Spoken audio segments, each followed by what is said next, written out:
In example 1, we're wondering if any of the following vectors are perpendicular. We're going to have to check each possible pair.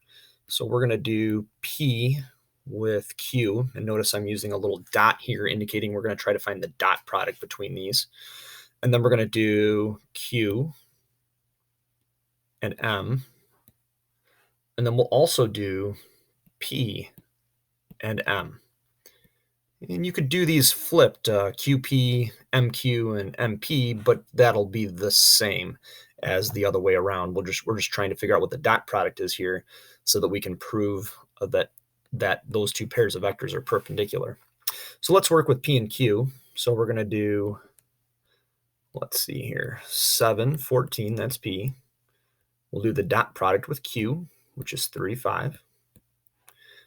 And that's going to be equal to 7 times 3 plus 14 times 5.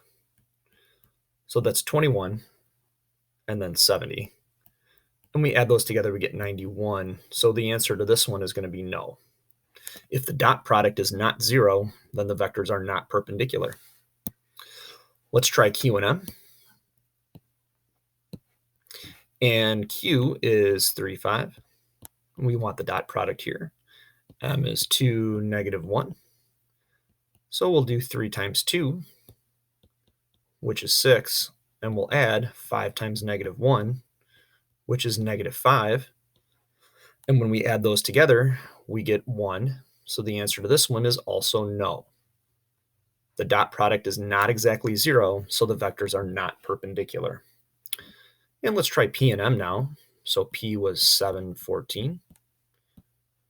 And M is 2 and negative 1. So we'll do 7 times 2 plus 14 times negative 1. Once again, we're just multiplying the x values together, and we're multiplying the y components together, and then adding those up. So 7 times 2 is 14. 14 times negative 1 is negative 14. And we get the dot product here to be 0. So that tells us that yes, vectors P and M are going to be perpendicular. If you did M dot product with P, you'd get the same result. You'd get 0 as well.